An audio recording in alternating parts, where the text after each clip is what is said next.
So TRP ராமநாதபுரத்துக்கான result வந்து publish ஆயிடுச்சுங்க. So அவங்க வந்து பார்த்தீங்கன்னா செலக்டட் கேண்டிடேட்ஸோட நம்பர்ஸ் மட்டும் தான் போட்டிருக்காங்க. ஸோ இந்த ஃபாலோவிங் கேண்டிடேட்ஸ் ஃபுல்லாமே வந்து நீங்கள் வந்து எலிஜிபிள் டு நெக்ஸ்ட் லெவல், அதாவது ஃபிசிக்கல் சர்டிஃபிகேட் வெரிஃபிகேஷனும் இன்டர்வியூக்கும் தயாராகிடுங்க. ஸோ இந்த லிஸ்ட்டு வந்து ப்ரொவைட் பண்ணியிருக்காங்க. சரிங்களா, நீங்கள் டிஆர்பி அஃபீஷியல் சைட்டில் டிஆர்பி ராம்நாடு சைட்டில் போய் பார்த்தீங்கன்னா இப்போ வந்திருக்கு. கிட்டத்தட்ட வந்து பார்த்தீங்கன்னா இது வந்து பார்த்தீங்கன்னா எத்தனை பேர் அப்படின்னா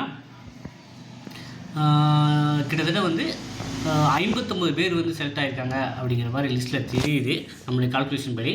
ஸோ நீங்கள் வந்து எலிஜிபிள் ஆகிட்டீங்க அப்படின்னா உங்கள் கிடச்சிருந்துச்சின்னா உங்கள் ஸ்கோர் என்ன அப்படிங்கிறத கமெண்டில் தெரிவிங்க. ராமநாதபுரம் மாவட்டத்தை சேர்ந்தவங்களுக்கு அப்படியே உங்களுக்கு கிடைக்கனாலும் நீங்கள் இவ்வளோ மார்க் எடுத்து எனக்கு கிடைக்கல அப்படிங்கிறதையும் கமெண்டில் தெரிவிங்க. ஸோ நம்ம வந்து மற்ற மாவட்டங்களுக்குமே இதே போல் வந்து வரும் அப்படின்னு நம்ம எதிர்பார்க்கலாம். ஓகேப்பா.